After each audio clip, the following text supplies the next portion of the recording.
The Global Child Protection Working Group, the international coordinating body for protecting girls and boys in humanitarian settings, has produced a video series on the minimum standards for child protection in humanitarian action. These minimum standards, also known as the CPMS, were developed through widespread interagency collaboration. They are part of a global humanitarian standards partnership, which includes Sphere, INEE, and others. This video examines Standard 14, Justice for Children. For other installments in the series, please go to the CPWG's website.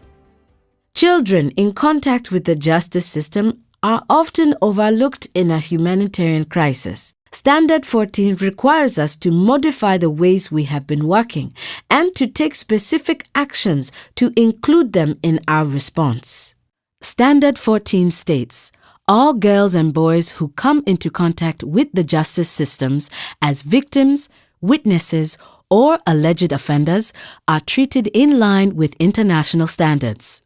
Child-friendly justice promotes the rights of the child and takes into account his or her individual needs and views. It gives due consideration to the child's maturity and understanding. People often confuse that justice for children is only to deal with offenders.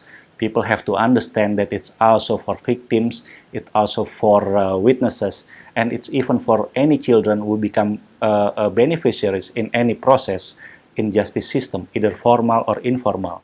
The range of ways that children can come into contact with the justice system may get even larger in a humanitarian situation. For example, Pedro escaped from an armed group and was detained by government forces. Sazan was arrested at the border as she and her family fled their country. Alia was living alone on the streets when widespread fighting broke out. After relocating to a transit center, she has been abused by one of the staff. Lack of identity papers is making it difficult to transfer Hassan to his family in another displaced persons camp. And John is in police custody after being accused of shoplifting in the market following severe floods. A lot of social structures and justice structures are getting disrupted or even interrupted or destroyed. And so emergencies tend to exacerbate problems that are already there in the country. The standard provides us with the guidance of what we need to do, of what we need to achieve. It provides guidance on key actions that we need to do during preparedness, response, and after an emergency situation. And it provides us an easy message to advocate on behalf of children in contact with the law. As a first step after the emergency hits, child protection actors should prioritize children in detention. Map their potential locations, such as police custody, prison, juvenile or women's detention centers, army bases, premises of the intelligence or national security bodies, asylum centers, and law courts. This exercise helped to identify our 5 cases. Let's focus on 2 characters, John and Alia. Alia was separated from her parents when armed conflict broke out. She was rounded up from the streets and placed in a transit center while awaiting family tracing. After some weeks, she disclosed to an NGO social worker that a guard at the center had been beating her and forced her to beg on the streets for him. John's family home was destroyed in the recent floods, and he and his community are facing severe food shortages. His hunger drove him to steal some fruit at a nearby market. The stall keeper confronted him and beat him harshly. When the police intervened, he was arrested and taken to the station where he languished for several weeks without charges. Children in contact with the law, and especially children in conflict with the law, are often in our blind spot as humanitarians. Armed conflict and disasters can change the relationship between children and the justice system, increasing their victimization and neglect. Therefore, it is important for us to consider them in assessments and program design from the first days of an emergency. The invisibility is that their rights are not respected, The communities might sometimes look at them as problems because of what they have been involved in and the violence they have met in the communities. And therefore, because of that, it can easily happen that once they are detained by the security forces, really nobody looks for them. Different actors have different mandates to protect children in contact with the law in a humanitarian setting. These include formal government officials, customary law and community actors, child protection workers, as well as ICRC and specialists from other sectors. Emergencies create space for so many actors to intervene, and so it becomes crucial to coordinate and work together in order not to duplicate efforts or to even have goals that are a bit contradictory to one another. It is important to remember that mitigating the risk of children to be in contact with the law is not only the responsibility of agencies working on child protections, those agencies working on health, on educations, on income generations can mitigate the risk. Families who receive support for livelihood and support from education sector can mitigate the risk of children going to streets and commit crime or even joining armed forces. Alia's story provides a clear example of the need to coordinate.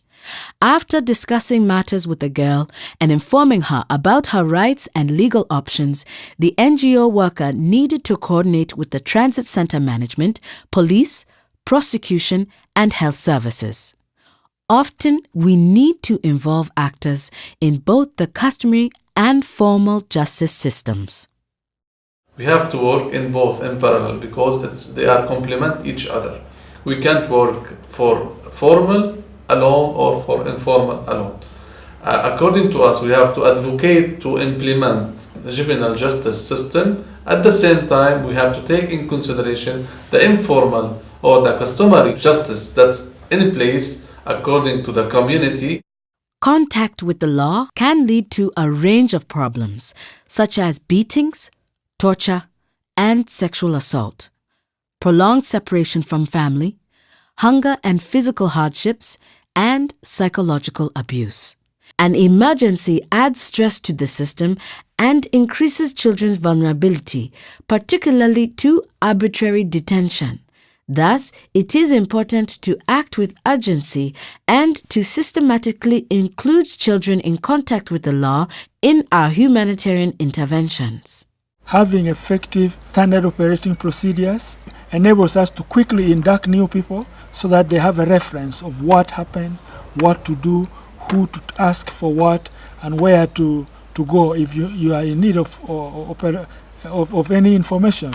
So having the standard operating procedures helps us to coordinate with all the actors and therefore help to quickly resolve issues, because in this kind of context, it might be life-threatening. We really do not have the privilege of time. Activities should be prioritized according to the girls' and boys' situations and needs. After you have mapped their potential locations, your initial steps might include registering the children and ensuring their status is both clear and understood by the authorities, ensuring their security and safety by monitoring their day-to-day situation, and making sure they have access to basic services. You would follow up with ensuring contact with next of kin, sharing in a child-friendly manner any objective information on what is happening, alerting the different authorities to the children's situation, training officials on the principles of child-friendly justice, and providing psychosocial support. We try to work on a very important aspect, which is the psychosocial aspect and the psychological component. We do provide these children with psychosocial support sessions through playing and games, and also psychological support on individual basis and also in group therapy. When the worker documented John's case, he realized that the boy needed a range of help. He ensured that John had access to clean water and food and was in touch with his parents. Throughout it all, he advocated for the boy's release and a speedy settlement of his case without further detention. It is important to build an up-to-date analysis of children's legal situations, such as changes in their legal status, arbitrary detention, length of time and treatment in police custody, access to legal advice, and victims' access to justice.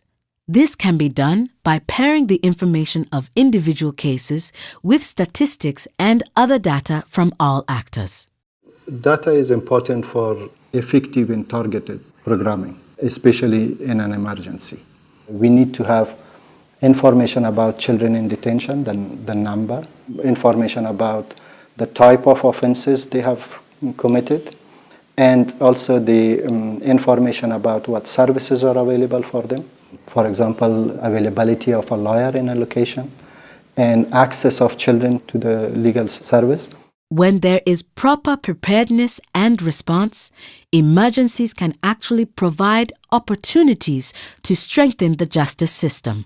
In post-conflict and post-tsunami Aceh, for example, agencies working on child protection facilitate the establishment of specialist unit for child protection at police officers were trained. New procedures in handling children in contact with the law were tested and piloted in many districts. The collaborations between police, prosecutors, judges, as well as social workers were strengthened, ensuring that children are not being stigmatized during the process of handling the cases. The key actions laid out in Standard 14 can help John, Alia, and children like them because the minimum standards apply across the humanitarian spectrum: protracted crisis, sudden onset conflict or natural disaster, and recovery. They are your first tool for action.